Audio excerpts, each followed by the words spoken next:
Hello and welcome back. I'm really sorry that we were just chatting away there and we just kept getting a message to say that the internet was unstable and they were trying to reconnect us. So we have taken the chance that it wasn't live, we weren't broadcasting, and we've started a new broadcast. So hopefully some of you will get on here and join us, and if you're watching the recording of this, then it's all good anyway. Yeah. So absolutely fine. So shall we briefly start from the top? Yes. Just to touch on a couple of things that we've got coming up very briefly. Yeah, very briefly. So basically we talked a little bit about the mentoring course that we have coming up. Our new mentoring starts in February. We've got some places on that, and if it's something you think you might be interested in, we would absolutely love to have a chat with you about that.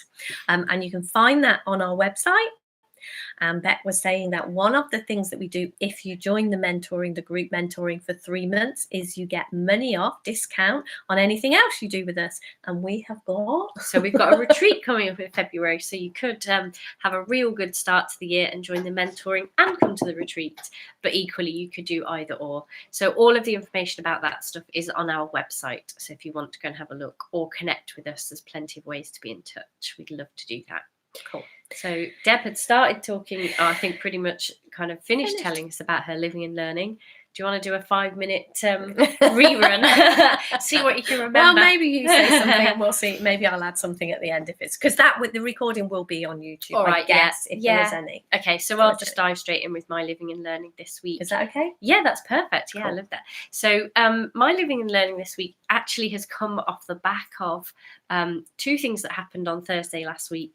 One was that we did our first ever live Facebook challenge day in our Facebook group. Yes, we did. Yes. And if you haven't seen that, you can pop over to Facebook and have a look at our video.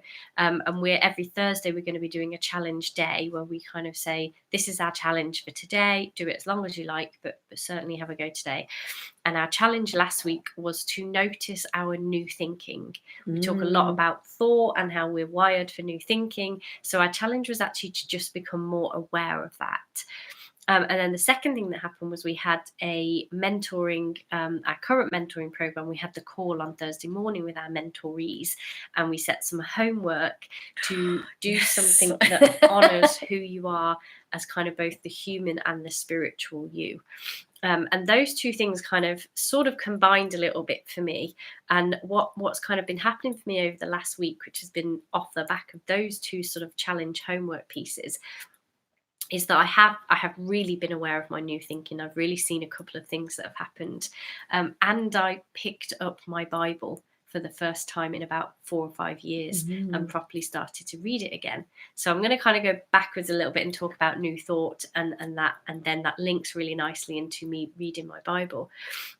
So I actually had very quickly, after we sort of set the challenge of noticing your new thinking, I had some new thinking about my hair, which if you've watched any of our videos or kind of seen or done anything with us at all, you'll know that hair thinking is something that we have quite a lot of from time to time. And I hadn't quite realised that in my mind it was just hair thinking, as in my hair either looks bad or it looks good, and that was it. It was kind of fairly black and white.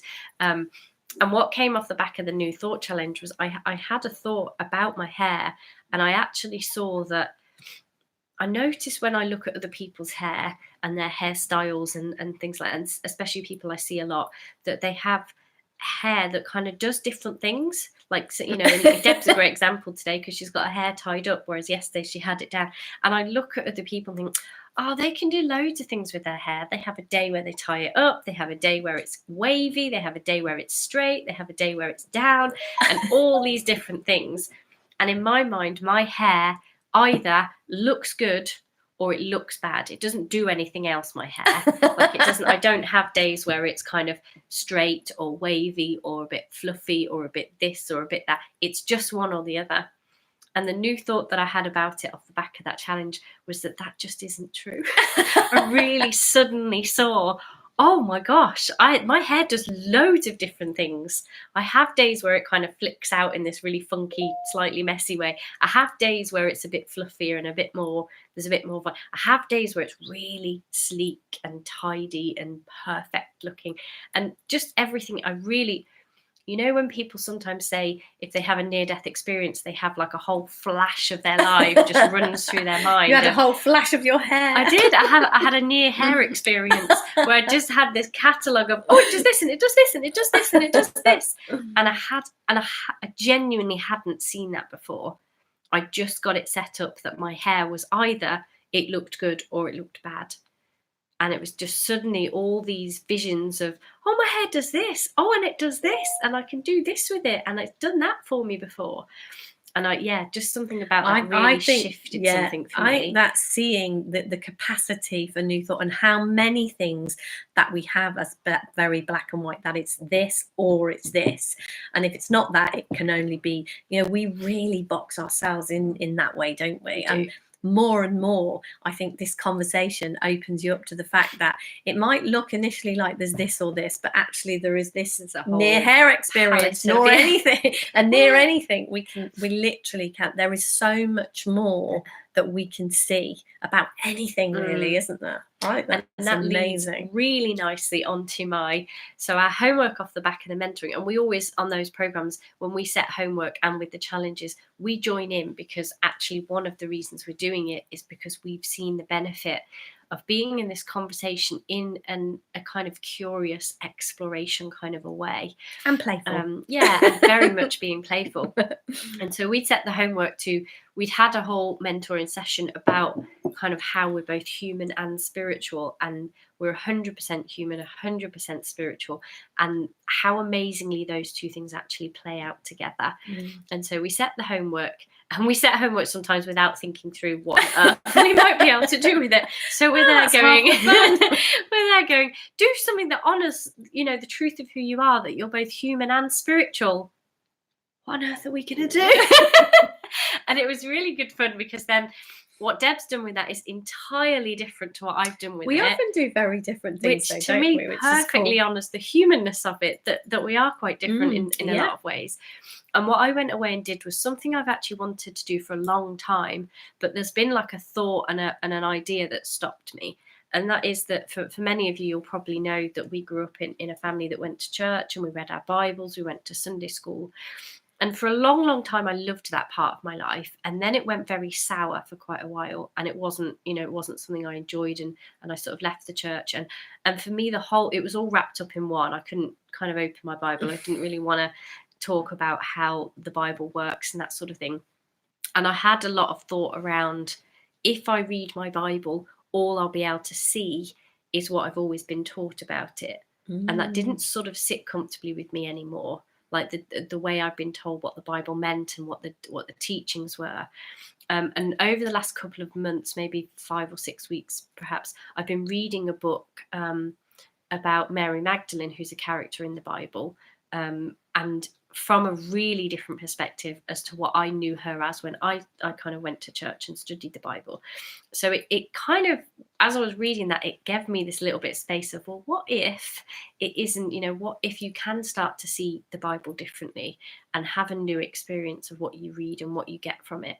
And just this week, I'd finished that book and opened my Bible for the first time properly in about 4 or 5 years, and read just a few verses and saw something really new. And we've had a whole conversation, haven't we, about what I've been seeing. And that was the conversation we had was maybe a 20-minute conversation, something that I'd seen entirely new from the first 5 verses of the Bible, that in all the years I must have read those 5 verses more times than I can count over the years I was at church, and had never seen it the way that I've seen it in the last couple of days. And I've been having loads of new insights and thoughts about what that first chapter of the Bible is pointing me to and teaching me and showing me and guiding me. And just in the last sort of 4 or 5 nights when I've gone to bed each night, I've just opened it and read something else, and I've seen it in a new way. And that's been kind of my homework, because it feels to me like the Bible, like with any teachings, is a spiritual teaching. It's pointing us within. It's telling us the same thing as what we share here, just in different, you know, maybe different stories, different metaphors, different words, but it's pointing to the same thing. So for me, there was a spiritual life going on for me before I really knew what that meant. And then my humanness was kind Guess what? You were 100% spiritual before you even knew before I even knew it. Who knew?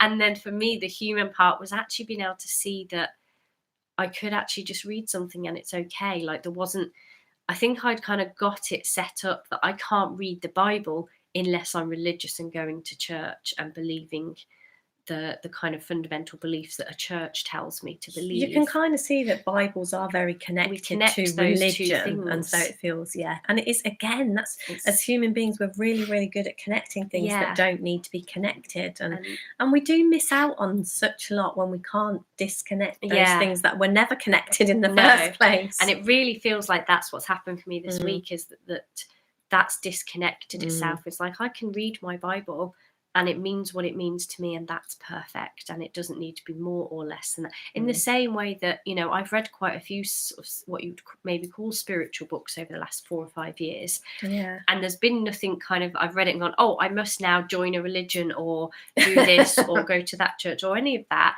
I've just read the book and enjoyed and got something from it, and I've really kind of seen that there's no reason why I can't do that with the Bible. Was a book I used to love reading, and I loved the stuff that came out of it. And now I'm ready to have a whole new experience of it. So that's kind of my living and learning. Relationship with your Bible. I know, that's beautiful. A whole that's new relationship really with my thoughts about it too. Cool. So it's been my living and learning this week has been all around new thought, particularly on things that have been set up in a very specific way for me for a long time. Oh wow, thanks. So that's been really lovely. Oh, it's been a nice week actually. And it kind of, I think that opens up for all of us those places, like we can shut off areas of our lives, can't we, if they're kind of our past or whatever. Because you know, I was a seamstress for a very, very long time, and I had a lot of thinking about what that meant and what I could do and I'm just kind of beginning to explore with that. Can I have a whole new relationship with it? And I think you can. And I think we can open those pages again, can't we? Metaphorically definitely. And actually, and literally. Quite literally. It's been a nice week actually of exploring that. Cool. So if we move on to our question for this week. So our question for this week is, how do I see the good in me and my partner?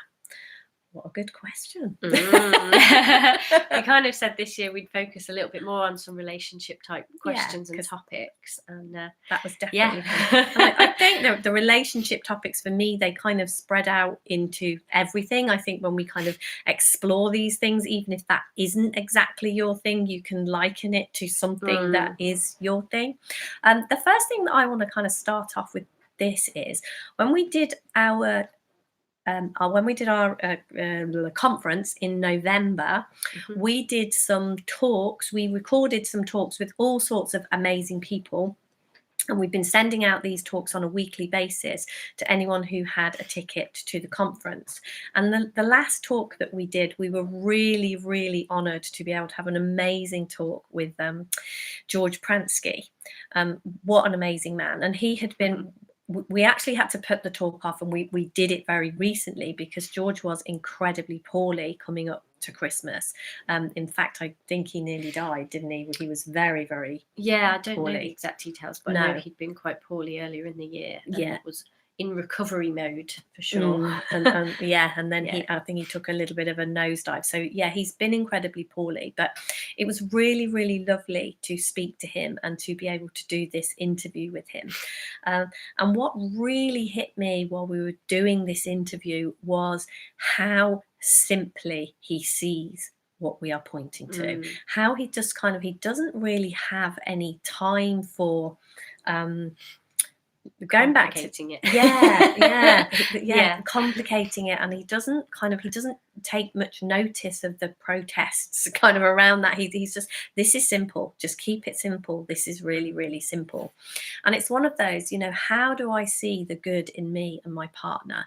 For me, it's as simple as you look, you know. And I think we can get really, really taken up. I know, you know, when I was in a place of, it felt to me that every thought that came into my head and took me away from the peace and the happiness and, whatever it is, that deeper part of me, however you want to word it, that nice place inside of me, every thought that took me away from there looked real and true and looked serious and looked as if I needed to take it seriously, including the thoughts that would kind of, that voice when it would talk to me about my partner not being good enough, or me putting, you shouldn't put up with that, or, you're going to be a doormat if you do that, you're an idiot if you do that, or any of those things that I'm sure we are all aware of, that chat that goes on inside our mind, the thinking that passes through that we are aware of. And what George was pointing towards was, you don't have to take any notice of that. And it's that simple. And it's kind of like,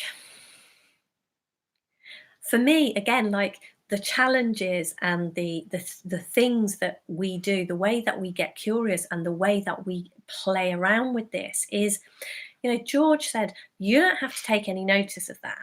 How do I see the good in me and see the good in my partner?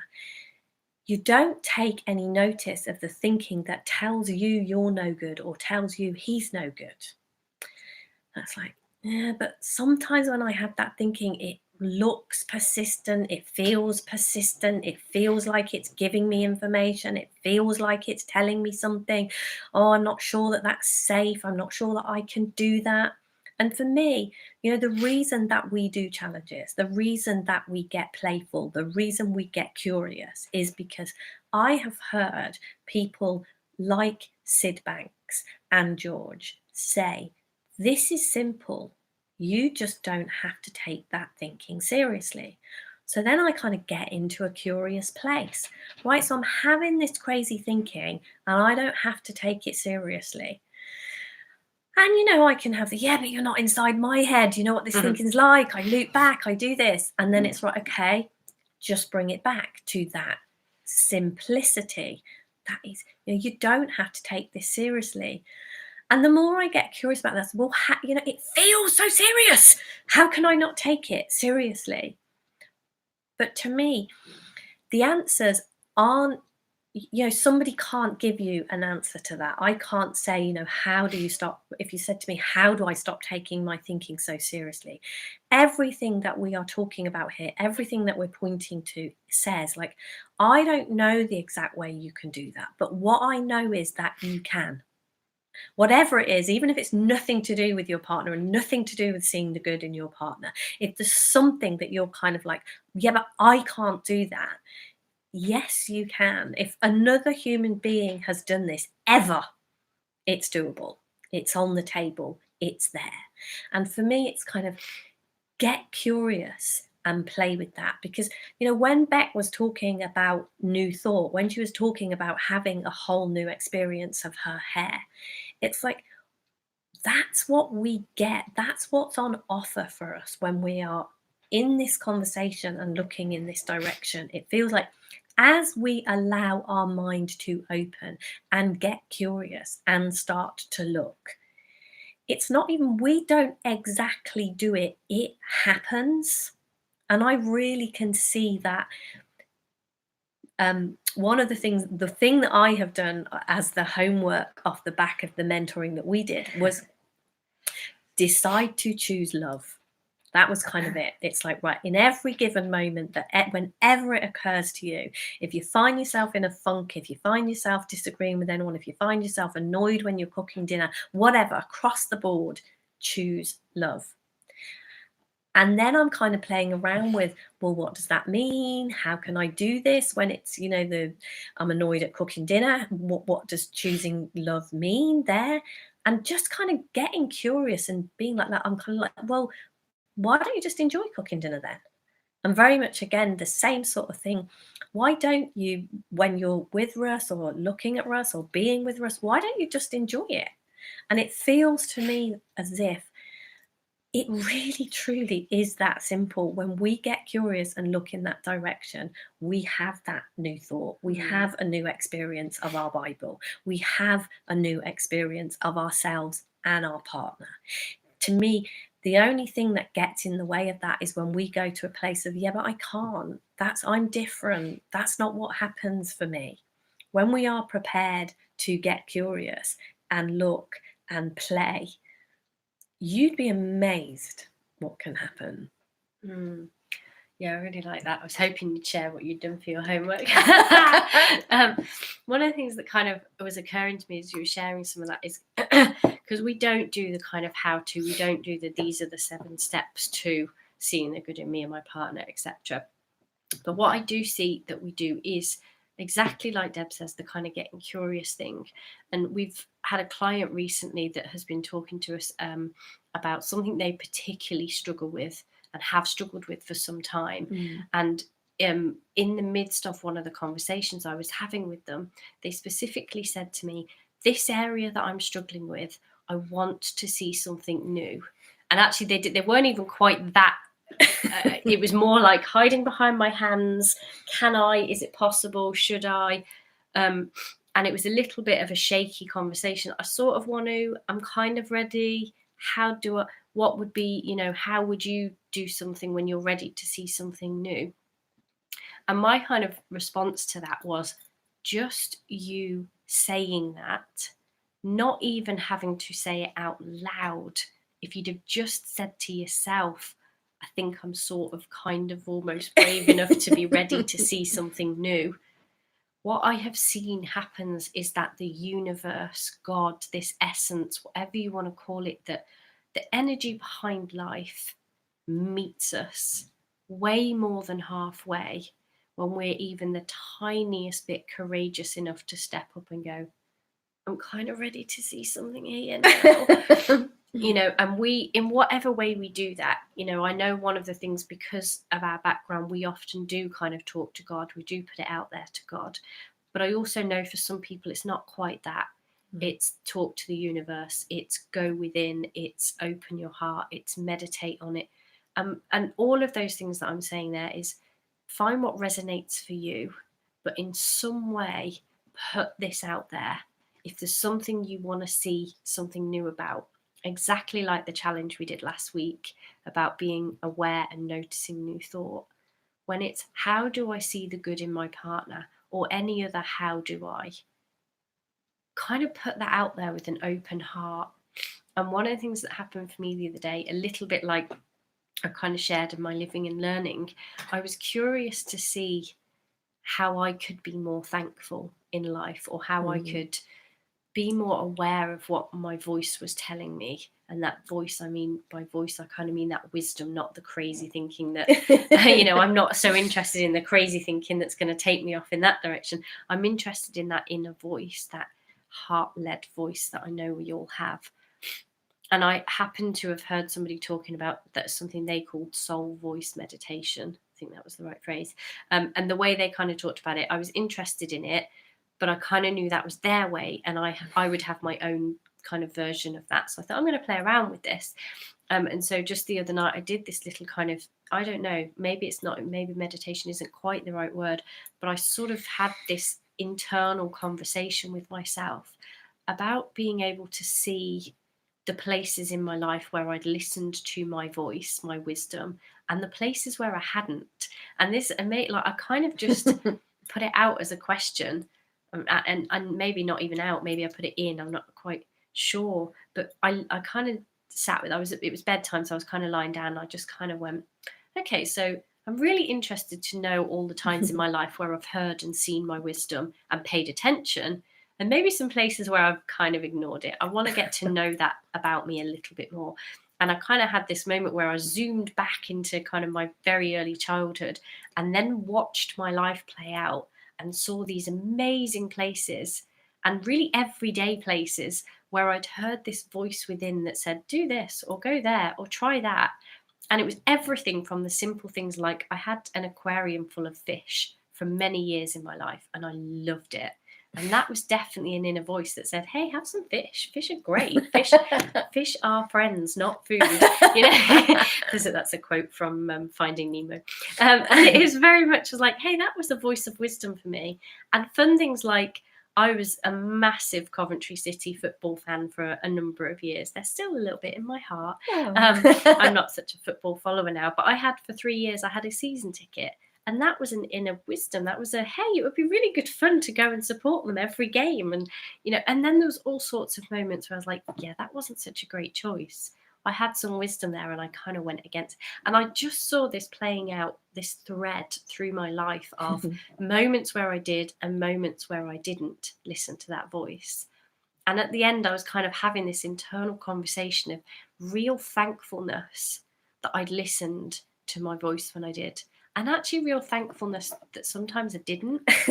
Because what I loved about that was the okayness that ran through me, even when I didn't. Even when I overrode my own voice and my own wisdom, that I could still see that I was okay in the midst of that.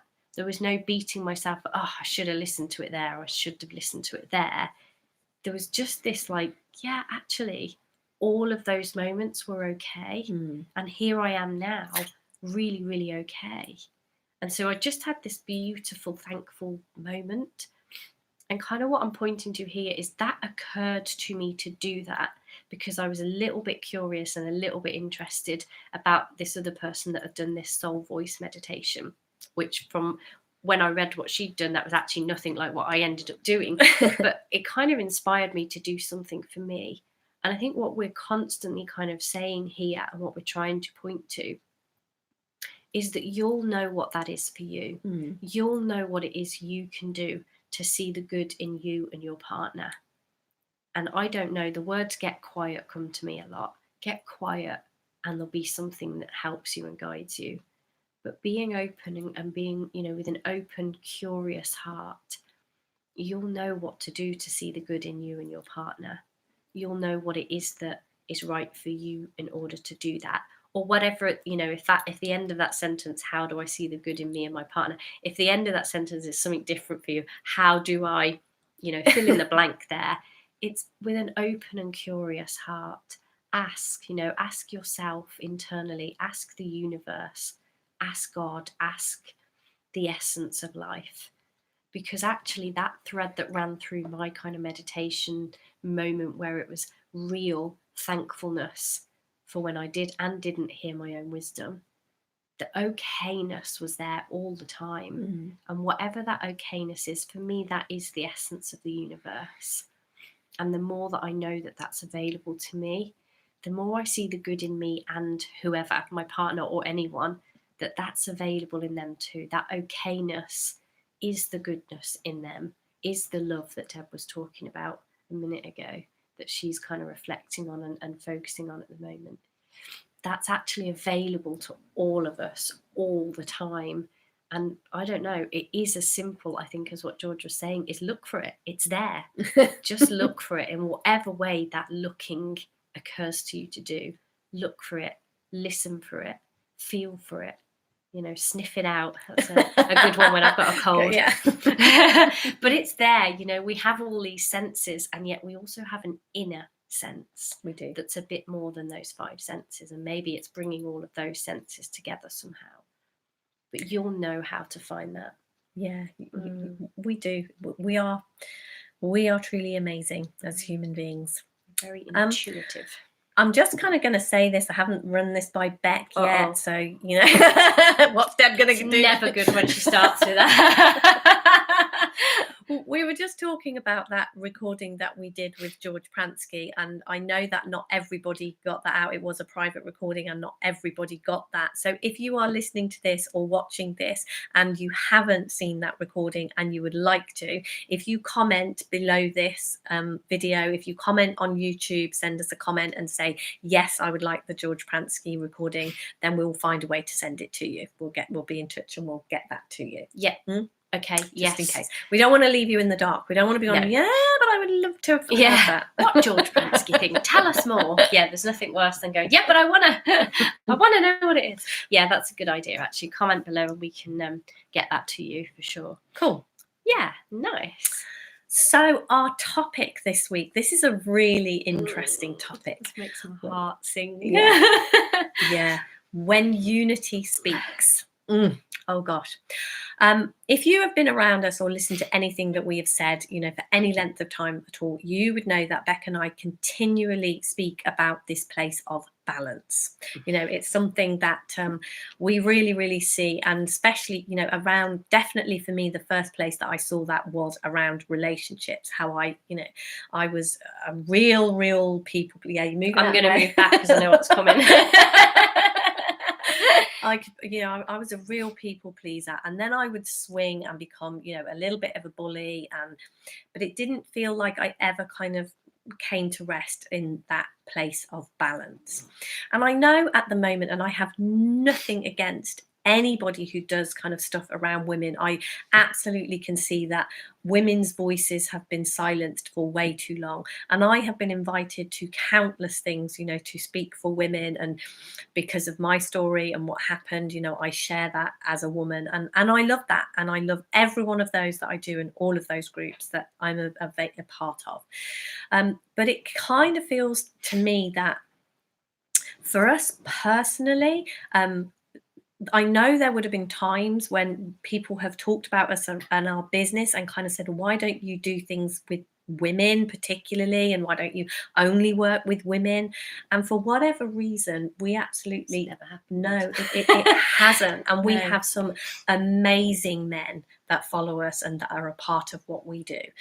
And we were having a conversation the other day, and we were kind of like saying, to us, moving forward to this is about that place of balance. There is a place between the masculine and the feminine, and it's not men are better or women are better, nothing like that. There is a place of unity. There is a place where we come together. There is a place of balance, and it really feels to me like there is something amazing going on when you get that balanced perspective, when those two things come together, when we unite, when we kind of when we come together in that place of balance and unite, there is something absolutely amazing that happens. And it feels to me, when we had that conversation, we both sort of said, I don't think this is a man's world or a woman's world. And we had our first hangout at the weekend, and we had a wonderful lady come and spend the weekend with us, Sarah, and she was saying, I don't really know where the quote came from, but she was sort of saying, women hold up half of the sky. And that, to me, the implications of that are, yeah, men hold up half the sky and women hold up half the sky. We are in this together. We do this together. And fundamentally, I think, on the when we are 100% human, we have a gender. When we're a human being, we are male or female. When we look at our 100% spiritual side, we do not have a gender. We are not male and female in our 100%. We are just unity. And for me, when we go back to that place within us where we haven't got that, where we're neither men nor women, it's we don't have that judgment on ourselves. When we speak from a place of unity, that to me is when true magic happens. Right, how long have I got? Because this is my topic. I'm so excited about this one. I was reflecting on this last night because I actually I started a new novel last night, and within the first 2 or 3 pages there was a word, and I'm a bit of a word person. I like words, and so if I ever come across a word that I don't know, I look it up, and I might get this wrong, so don't hold it against me. But don't I think it was judge too hard. I think it was egalitarian. Something like that. And okay. I might check it out and comment below to make sure I've got this right. But I looked it up, and it was interestingly to do with what we kind of talk about as equality. And it was about somebody, an egalitarian, something like that. Egalitarian, someone who's no, it's someone who is interested in equality across the board. And so I kind of looked that word and thought, oh, I'm going to try and add that to my, my Becky dictionary and make sure I, throw that out somewhere. So done, thrown it out. And what I loved about that was, for me, when we first kind of said the phrase "when unity speaks," turned up somewhere in our out of one of our mouths at a retreat recently, and we were kind of, for me, it started because we'd been having some conversations around the equality, and like we hear a lot in the news about, you know, gender equality, pay and that kind of thing, and there being like a glass roof for women in businesses and that kind of stuff. And so we'd been having a bit of a conversation with someone about equality and kind of what we see around that. Absolutely, for me, I love the idea of equality. Like, I'm absolutely on board with people being, I think that's, you know, that was the conversation we were kind of having, wasn't it? That we're on board with that.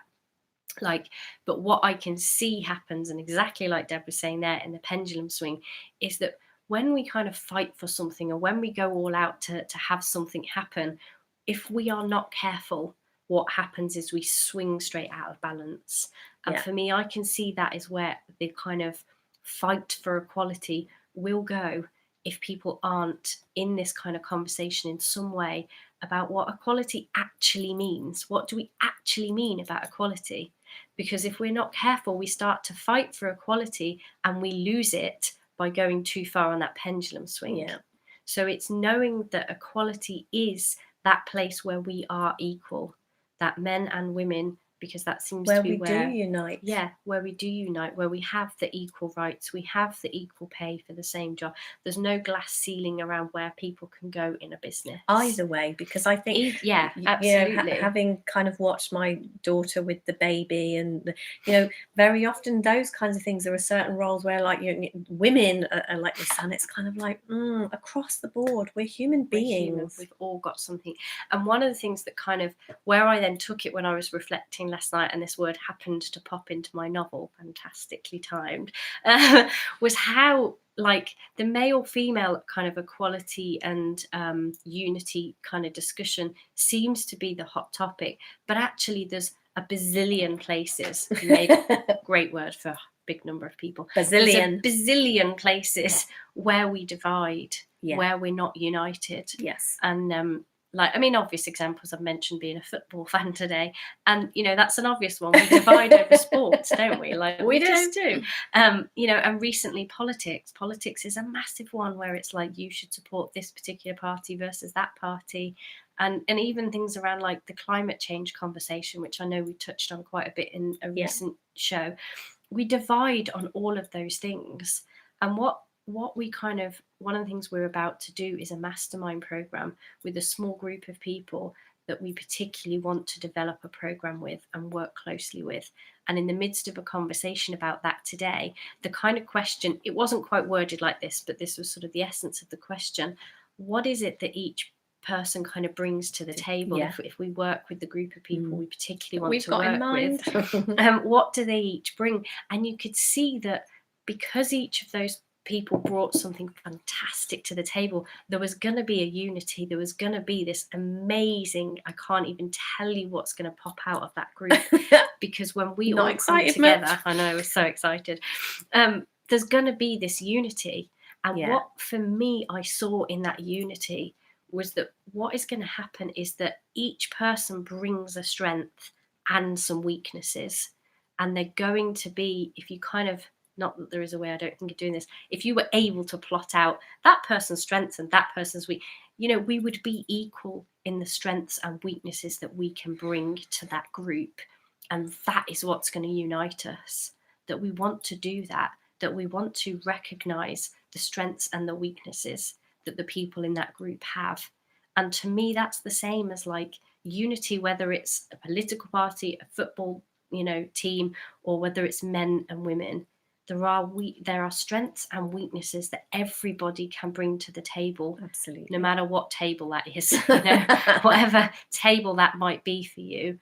And that when people come together that are brave enough to recognize that we have strengths and weaknesses, then what happens is we unite, and all of that just becomes a strength. It just becomes this almost unstoppable force. And for me, that's what unity speaking is. It's when people are brave enough to recognize their strengths and their weaknesses together and bring them together to kind of strengthen their weaknesses and share their strengths. that for me is when unity speaks. No matter what the division was before that unity, the division is irrelevant. What the division was is irrelevant. Unity speaks and magic happens. I'm going to get down off my high horse now and let you speak for a minute. That was amazing. It was brilliant. It was great. Yeah, and I'm very much. I definitely think the kind of when unity speaks definitely came out of this program that we have been talking about and that we are incredibly excited about. And the words that we've been kind of using around that is mastermind and family. And I think this is all kind of the same subject, isn't it? It is just that beautiful support we can give each other when we realize we're in this together. We're not on our own, we're not different, and we're not out there on our own doing this. We are going to come together to do this. And when we come together in that, exactly what you said at the end, magic happens. We have a few people that kind of speak to us and say how lucky we are that we work together in the way that we work together. And I can absolutely see that separately we're great. And when we come together, something magic definitely happens for us when we come together. We are more than the sum of our parts when we come together. And when we divide in any way, and like you say, for any reason, we lessen ourselves. And it's okay that we can do that. We're not saying like sports and things like that. It's perfectly okay to do that. But just kind of the awareness of what it is. We're playing the separation game. We play, being human is playing the separation game. But don't ever forget that we are 100% spiritual too. And that when we come together and allow that unity to work its magic, that's when transformation happens, from the smallest thing to saving the world, whatever it is that appears to need to happen. Unity creates that, and unity starts within each one of us, because we are not separate. Nobody who is listening to this, nobody is entirely separate. Everybody is that 100% spiritual being that is part of the unity that we're pointing towards. And coming together, it's just, And kind of for me, any platform that is pointing to unity, within the midst of that is honoring the differences. Like we're talking about being human here, and I am different to a male person in some ways. I am different to Deb in some ways. Yep. I am different to my partner in some ways. And when we're able to honor that without it becoming an inequality, that's unity. To me, that's what we're pointing to here, is being able to honor those differences, recognize the place where we're the same, and keep it equal.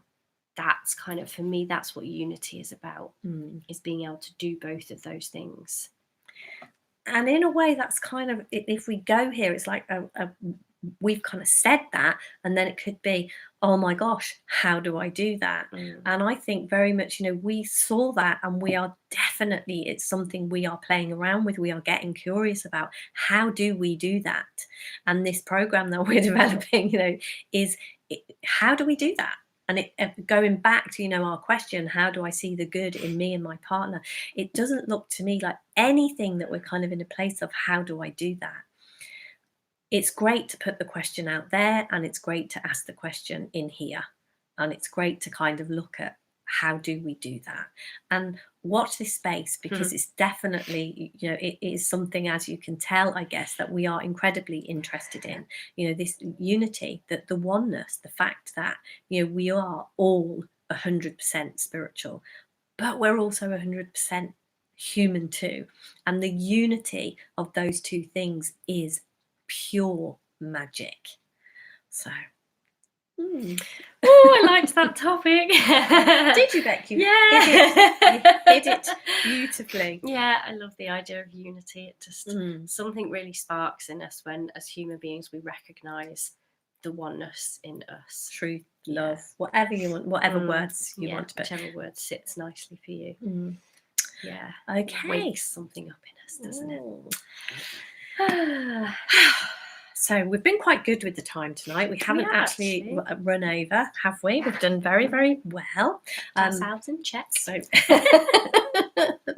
we are going to be back here next week with our show again, and I can't. Oh, shall I read it? Yeah, so we have a whiteboard that reminds us of what is going on, and we've had a little shifty round in the office this last week, and the whiteboard, the bottom bits that are on the whiteboard, I can't see them anymore when I'm here. I don't let have access to it. Oh, that's probably what's going on. So we had a very, very beautiful conversation this morning off the back of something Deb's listening to at the moment, which sparked our topic for next week. So our topic for next week is surrender, and I'm not going to say any more than that, but I think that'll be some of our conversations. I'll probably be week. Like Beck. Yeah, this is Deb's hot topic. Surrender. So our topic next week is surrender, and our question is, how do I deal with health issues? Which actually maybe should have been our question tonight while I'm sniffling in full of cold. But I might not have health issues next week, so it'll be a nice one to talk about from a healthy place. So how do I deal with health issues is going to be our topic next week. And as always, as we've mentioned a few times on the call, on the show, in fact, there's lots of ways that you can work with us. We've got lots coming up. We have got a free 5-day challenge in February, starting 10th, very exciting. And releasing some details about that soon, so look out for that. Obviously, we have mentioned the mentoring program, which is going to be fantastic. I'm very excited about that, and the retreat, of course, as well, which we love, and our retreats. So, and plenty of other ways as well. So you can always be in touch. Visit the website, drop us a message, comment below, any of that, if you're interested in connecting with us outside of the show. Absolutely. And just a reminder, if you want to listen to that recording of George Pransky and you haven't got it, just drop a comment below this, and we will be in touch with you and make sure you get to listen to that. We will indeed. So goodbye for this week, and I'm sure we're in Facebook, and we'll be back here. So you don't have to be without us for very long if you don't want to. Have a Take great care. evening. Have a great evening. Bye. Bye.